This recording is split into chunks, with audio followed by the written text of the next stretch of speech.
अभिभक्त है कि हम खुदा की जिंदा आवाज को सुने। आप सबकी तालियों में खुदा के हाथ को सामने डाल दें।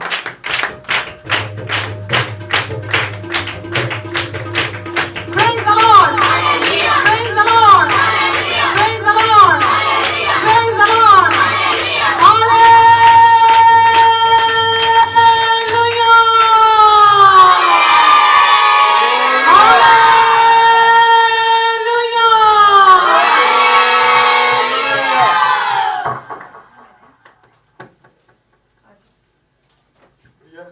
खड़े खड़े मत्ती की इंजील की तिलावत करेंगे। मत्ती की इंजील 12 बाब 46 से लेके 50 तक पढ़ेंगे। जब वह भीड़ से ये कह रहा था, उसकी माँ और भाई बाहर खड़े थे और उससे बात करना चाहते थे। किसी ने उससे कहा, देख तेरी माँ और तेरे भाई बाहर खड़े हैं और तुझसे बात करना चाहते हैं। उसने खबर देने वालों को जवाब में कहा, कौन है मेरी माँ और कौन है मेरे भाई? और अपने शागिर्दों की तरफ हाथ बढ़ाकर कहा, देखो मेरी माँ और मेरे भाई ये हैं। क्योंकि जो कोई मेरे आसमानी बाप की मर्जी पर चले वो ही मेरा भाई और मेरी माँ मेरी बहन है। आमीन। खुदा का पाक कलाम पढ़ा और सुना जाना हम सबके लिए बरकत का बाइस हो। आमीन। खुदा का शुक्र हो। बैठ जाए।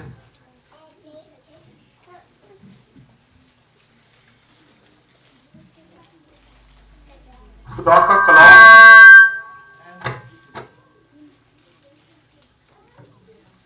जब भी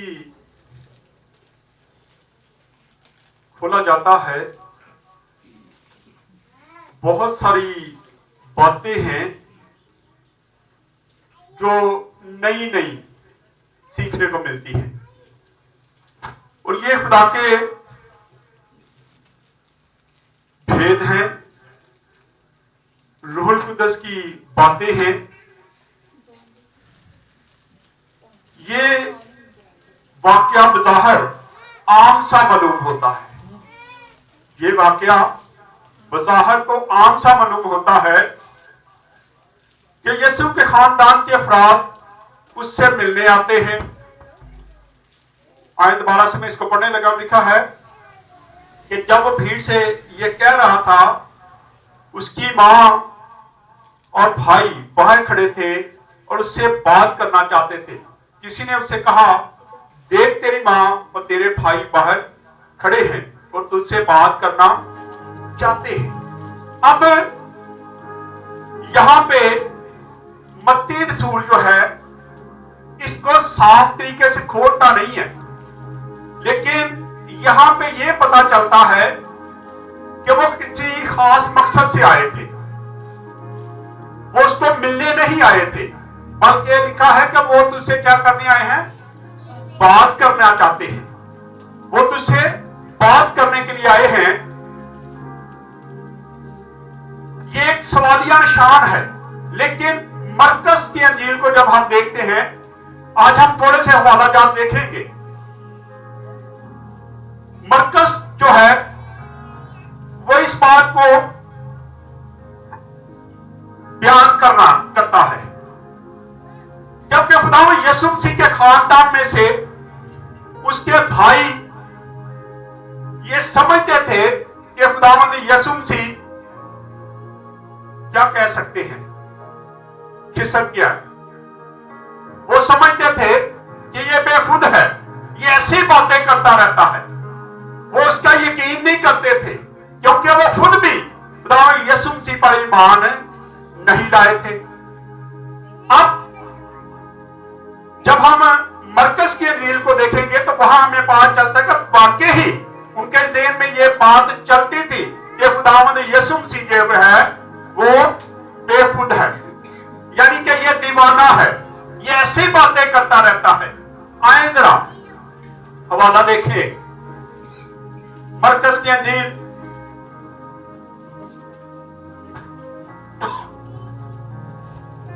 3 बाब और उसकी 21 आयत को पढ़ देगा।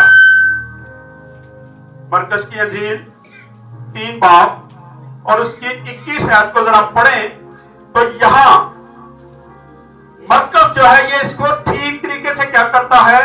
बयान करता है। बयान क्या करता है? पढ़े जरा जी। जब उसके अजीजों ने ये सुना तो उसे पकड़ने को जब निकले उसके अजीजों ने ये सुना तो उसे पकड़ने को निकले, उसको पकड़ने के लिए निकले, क्योंकि कहते थे कि वो बेखुद है। क्या है? वो बेखुद है, उस पर कोई इख्तियार नहीं है, वो दीवाना समझते थे।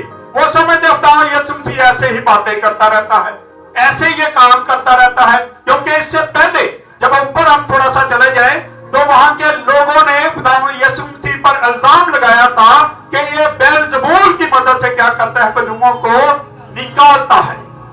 यहाँ पे आगे जब हम मरकज की इंजील को देखते तो मरकज इसका बयान करता है कि उसके जो अजीज थे, जो उसके भाई थे, वो समझते थे कि खुदावंद यीशु मसीह बेखुद है, उसको पता ही नहीं चलता कि वो क्या करता है। शायद उनके ज़हन में भी यही होगा कि शायद ये वाकई बेलज़बूल की मदद से बदरुओं को निकालता है, इसलिए वो खुदावंद यीशु मसीह को मिलने के लिए आते हैं और उनका ख्याल होता है कि हम जाएंगे वहां पे और चुपके से उसको बाहर बुलाएंगे और उसको समझा बुझा के घर ले जाएंगे खामोशी से, ताकि किसी को पता ना चले। आज भी जब आदमी जिनके वसीला से खुदा काम करता है तो आज भी कुछ लोग ऐसे हैं जो समझते हैं कि ये अपनी तरफ से नहीं, क्यों जो जानते होते हैं वो उसके डीपली अंदर चले जाते हैं और कहते हैं ये कैसे हो सकता है कि ये ऐसे करना शुरू हो गया है, ये कैसे बदरुओं को निकाल सकता है, इसके वसीले से क्यों खुदा ऐसे काम करता है। आज भी ये काम होते हैं, खुदा के लोगों पर भी यही इल्जाम लगाए जाते हैं।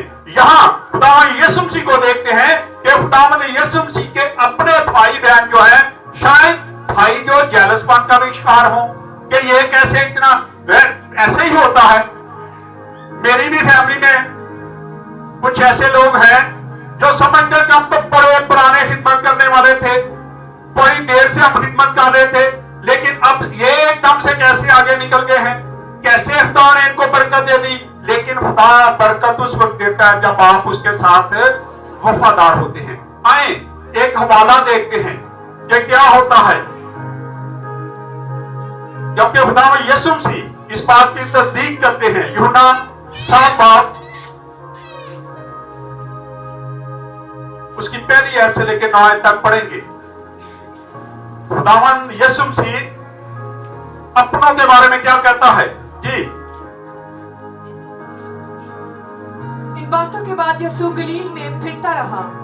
इसके बाद खुदावंद यीशु मसीह क्या करता रहा? गलील में फिरता रहा, क्योंकि यहूदिया में फिरना ना चाहता था। क्योंकि यहूदिया में फिरना नहीं चाहता था, इसलिए कि यहूदी उसके कत्ल की क्योंकि यहूदी उसके कत्ल का इरादा रखते थे, मंसूबा बनाते थे। यहूदी लोग जो थे वो खुदावंद यीशु मसीह के अपने लोग थे, वो उसको क्या करना चाहते थे?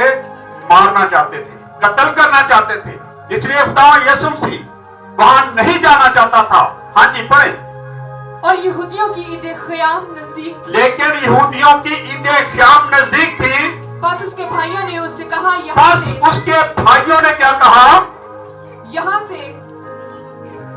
से रवाना हो जा। वो नहीं चाहते थे कि ये यहाँ पे हो, क्योंकि हमारी ईद है और ईद पर क्या होगा? खराबियां पैदा हो जाएंगी।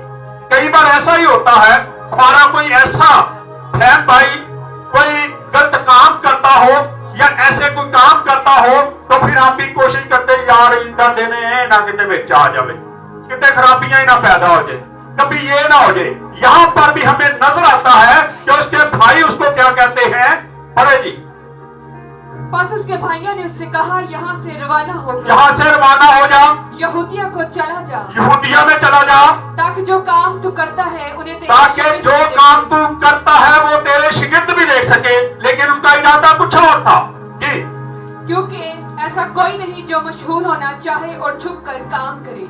ऐसा कोई नहीं जो मशहूर होना चाहे और छुप कर काम करे। वो खुदा यीशु मसीह को ये बातें कहते हैं। आगे, अगर तू ये काम करता है तो अपने आप को दुनिया पर जाहिर कर। अगर तू ये काम करता है, जैसे हम कहते हैं अच्छा इतना ही तू है तो है करके बहाना जरा, हम भी तो यही कहते हैं ना, अगर तुम्हें इतनी लियाकत है, इतना कुछ तू कर सकता है तो फिर करके दिखा। कई बार हम भी ये काम करते हैं, हम भी ये बात कहते हैं, यहाँ उसके भाई ये बात कहते हैं कि तेरे जो काम करता है सबके सामने कर, ताकि तू मशहूर होना तो चाहता है। वो समझते कि शायद ये मशहूर होना चाहता है, ये चाहता है कि मेरी बुराई और लोग मुझे जाने, लेकिन उनको ये पता नहीं था कि ये वाकई खुदा का बेटा है। वो तो समझते थे कि ये भी हमारा भाई है, ये भी तो हमारी माँ का बेटा है। हम कैसे मान लें कि ये नबी है, ये खुदा का बेटा है, इसके वसीला से ये सारे काम होते हैं। इसलिए उसको कहते हैं कि अगर तू मशहूर होना चाहता है तो सब लोगों के सामने क्या करे, ये सारे काम कर दिया गए। क्योंकि उसके भाई भी उस पर ईमान ना लाए थे। क्योंकि उसके भाई भी उस पर ईमान नहीं लाए थे। आज हम भी देखते हैं हमारी जिंदगी में भी खुदा बहुत बहुत बड़े काम कर रहा होता है, लेकिन कई बार हम भी उस पर ईमान नहीं लाते। और खासकर पास्टर साहबान के घराने जो हैं वो पीछे रह जाते हैं।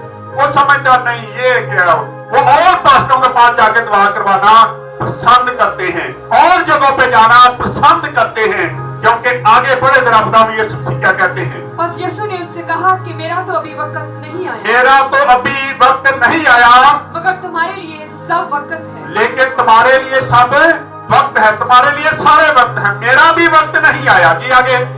दुनिया तुमसे अदावत नहीं रख सकती, दुनिया तुमसे अदावत नहीं रख सकती, लेकिन मुझसे रखती है। लेकिन मुझसे क्या है, रखती है। वो कहता है कि दुनिया तुमसे दावत नहीं रखती, लेकिन मुझसे दावत रखती है। आगे। क्योंकि मैं उस पर गवाही देता हूँ, क्योंकि मैं उसकी गवाही देता हूँ। आज जो लोग खुदावंद यीशु मसीह की खुदा की गवाही देते हैं, लोग उनसे क्या करते हैं, दावत रखते हैं, उनके खिलाफ बातें करते हैं, लेकिन जो दुनियादार लोग हैं वो आपस में एक दूसरे की मुखालफत नहीं करते। जागे। क्योंकि मैं उस पर गवाही देता हूँ कि उसके काम बुरे हैं। हाँ जी। तुम ईद में जाओ, मैं अभी इस ईद में नहीं जाता, क्योंकि मैं इस ईद में अभी नहीं जाता, क्योंकि अभी तक मेरा वक्त पूरा नहीं क्योंकि हुआ। अभी तक मेरा वक्त पूरा नहीं हुआ। ये बातें उनसे कहकर वो गलील ही में रहा। जी। आप खुदावंद यीशु मसीह को देखते हैं कि खुदावंद यीशु मसीह ये बातें अपने भाइयों से कहता है। उसके भाई जो हैं वो चाहते हैं कि ये यहाँ से चला जाए, क्योंकि ईद में कोई खराबी पैदा ना हो। उनको पता था कि ये ईद में भी खड़ा होके उस खुदा के नाम की क्या करेगा, मुनादी करेगा, ये एक गवाही देगा, और हम यहाँ वहां पे क्या होंगे, हमारी बेइज्जती होगी। बहुत देर पहले हम एक इबादत में थे, जब इबादत हो रही थी, तीसरे की इबादत थी, मेमोरियल सर्विस। तो जब समयारा ने गीत गाना था, जब ये स्टेज पे गई तो वहां पे जो बजाने वाला था पहले से सबके साथ बजा रहा था। ऐश उसमें छोटा था, तो इसने कहा कि मैं नहीं बजाऊंगा आज, क्योंकि मुझसे सीनियर बंदा ऊपर बैठा हुआ है, वो बजा रहा है, तो उसको बजाने दे। हमने कहा नहीं यार बजा, कहता नहीं मैंने नहीं जाना। अब जब इसने गीत शुरू किया तो वहां पे उससे बजाया नहीं गया, तो फिर ये खुद ही उठ के चले गया और इसने बजाया। उसके बाद मेरा भतीजा है, वो मुझसे कहता कि चाचू आज ऐश ने साड़ी इज्जत रख ली। कहता जब ये उठ के गया तो मैं क्या आज बेइज्जती होएगी साड़ी, मेरी साड़ी आज बेइज्जती, हमारी यहाँ पे सब लोगों में क्या हो जाएगी, बेइज्जती होगी, क्योंकि इससे ठीक बजाया नहीं जाना, क्योंकि उन्होंने इससे सुना नहीं था, उनको यकीन नहीं था। लेकिन जब इसने बजाया तो फिर उनके सर भी फखर से ऊंचे हो गए। खुदावंद यीशु मसीह के भाई बहन जो हैं वो उसको जानते नहीं थे, उनको नहीं पता था कि ये कौन है। इसलिए वो क्या करते थे, वो समझते कि ये हमारी क्या कर रहा है, बेइज्जती करवाएगा, ये हमारी बेइज्जती करवाएगा। ईद पे उसको कहते तू चला जा यहाँ से, लेकिन खुदावंद यीशु मसीह वहां से नहीं जाता, क्योंकि वो खिदमत करना चाहता है। और यहाँ पे अगर थोड़ा सा हम स्टे करके देख लें तो खुदावंद यीशु मसीह आया सिर्फ यहूदियों के लिए था। वो चाहता था कि मैं इनमें खिदमत करूं, लेकिन जब उसके भाइयों ने, उन लोगों ने उस पर यकीन नहीं किया, उस पर ईमान नहीं लेके आए, तो फिर उसने अपना खिदमत का जो काम था उसका दायराकार क्या कर दिया, चेंज कर दिया। उसने कहा कि अब मैं आम लोगों में जाऊंगा। अब जब इसकी 47 आयत को जब पढ़ते हैं तो लिखा है, किसी ने उससे कहा देख तेरी मां तेरे भाई बाहर खड़े हैं और तुझसे बात करना चाहते हैं। उसने खबर देने वाले से के जवाब में कहा, कौन है मेरा भाई, कौन है मेरी माँ और कौन है मेरा भाई। और अपने शिगिर्दों की तरफ उसने कहा कि हाँ, कौन है मेरा भाई और मेरी माँ, क्योंकि वो तो मेरी खिदमत को मानते नहीं है। इसलिए वो तस्दीक करता है और आम लोग जो उसके शिगिर्द उसके पास बैठे होते हैं उनको कहता है कि ये मेरे भाई और बहन है। तस्दीक करता है और वहां से वो दायराकार चेंज करता है और आम लोगों में खिदमत करना शुरू कर देता है। और फिर जितने लोग उसको कबूल करते हैं, जो उस पर ईमान लाते हैं, जो उस पर यकीन करते हैं, उनको वो खुदा के फरजांद होने का हक बख्श देता है। वो उसके खानदान में चले जाते हैं। लेकिन जरूरत इस बात की है कि आप खुदावंद यीशु मसीह पर ईमान लाएं। जब खुदावंद यीशु मसीह पर, खुदा पर ईमान लेके आएंगे, उसके हुक्मों को मानेंगे, तो फिर आप खुदा के बेटे और बेटियां बन सकते हैं। फिर ही हमारा रिश्ता उससे कायम हो सकता है। और अगर हम उस पर ईमान नहीं लाते, उस पर यकीन नहीं करते, खुदा के हुक्मों को नहीं मानते, तो फिर हमारा रिश्ता खुदावंद यीशु मसीह से कायम नहीं होता। बहुत जरूरी है। यहाँ पे लिखा है, उसने कहा, कौन है मेरी माँ, कौन है मेरे भाई। ये लोग जो मेरी बातें सुनते हैं, ये मेरे भाई और मेरी माँ और मेरे रिश्तेदार ये हैं। आज जरूरत है कि हम खुदावंद यीशु मसीह के साथ अपनी जिंदगी को व्यवस्था करने के लिए, अगर हम ये समझते हैं कि हम खुदा के बेटे और बेटियां बनना चाहते हैं, तो सबसे पहले उस पर ईमान लेके आए, ताकि आपका रिश्ता खुदावंद यीशु मसीह से कायम हो जाए। और फिर हम 2-3 हवाले देख लेते हैं कि जो खुदा के साथ चलते हैं, फरमाबरदारी करते हैं, वो ही खुदा के बेटे और बेटियां हैं। अब उसके भाई और बहनों के तल्लक से थोड़े से हवाले देख लेते हैं। और मजबूर 69 621 नंबर पेज है और उसकी 8 है, पढ़ लें। ये थोड़ी थोड़ी सी बातें हैं जहां पे हमें पता चलता है कि खुदावंद यीशु मसीह के भाई बहनों का बाइबल मुकद्दस में बार बार जिक्र मिलता है। जी आगे। मैं अपने भाइयों के नजदीक बेगाना क्या हूँ? बेगाना बना हुआ हूँ। खुदावंद यीशु मसीह के तल्लक से है कि मैं अपने भाइयों के नजदीक क्या हूँ? बेगाना हूँ। क्योंकि खुदावंद यीशु मसीह के भाई जो थे वो खुदावंद यीशु मसीह पर यकीन नहीं करते थे। लेकिन जब हम देखते हैं कि जब रूहुल कुद्दस का नज़ूल हुआ, तो वहां पे लिखा है कि खुदावंद यीशु मसीह की माँ और उसके भाई भी वहां पे मौजूद थे। शायद कुछ भाई जो थे वो उस पर यकीन करना शुरू हो गए थे और ईमान ले आए थे। फिर मत्ती 13 बाब उसकी 55 आयत को पढ़ दे। 55।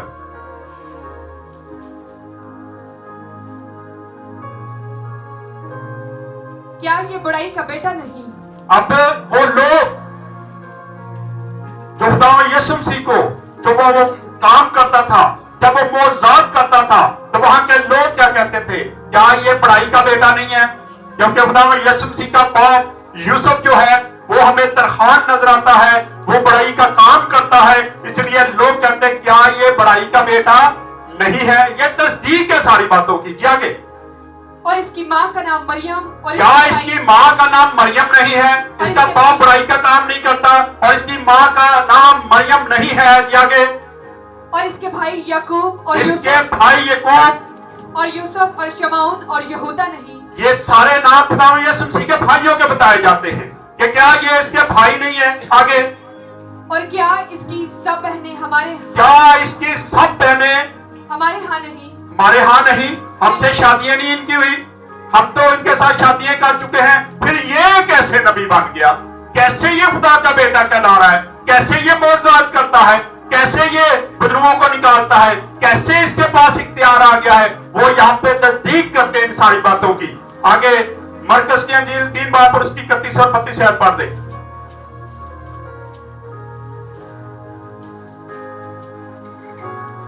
फिर उसकी माँ और उसके भाई आए और बाहर खड़े होकर उसे बुलवा भेजा। ये भी तस्दीक है, मरकस ये बात कहता है। हाँ जी। और भीड़ उसके आसपास बैठी थी। और उन्होंने उससे कहा, देख तेरी माँ और तेरे देख तेरी माँ और तेरे भाई बाहर खड़े हैं, वो तुझसे बात करना चाहते हैं। यहाँ मरकस भी इस बात की तस्दीक करता है। और फिर 6 बाब की 3 से 6 पढ़ दे। मरकस 6 बाब उसकी 3 से 6 तक पढ़ दे।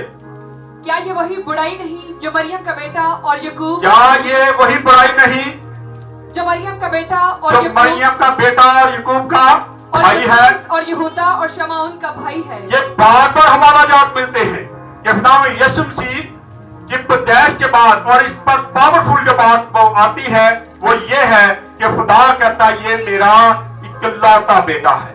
लेकिन मरियम और यूसुफ के लिए लिखा जाता है कि ये तुम्हारा पुलौठा बेटा है। पुलौठे का मतलब है सबसे बड़ा बेटा। और इसके बाद खुदा ने सारा इंतजाम किया।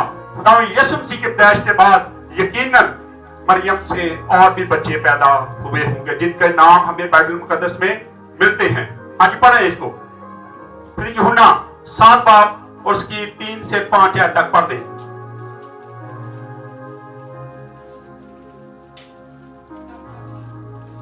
3 से। बस उसके भाइयों ने उससे कहा, यहाँ से रवाना होकर यहूदिया को चला जा, ताकि जो काम तू करता है उन्हें तेरे शागिर्द भी देखें। यहाँ फिर वही बात नजर आती है। मुख्तलिफ शागिर्द हैं। और शागिर्द क्या है? जितने शागिर्दों ने 4 अंजीलें हैं और चारों अंजीलों में इसका जिक्र हमें मिलता है।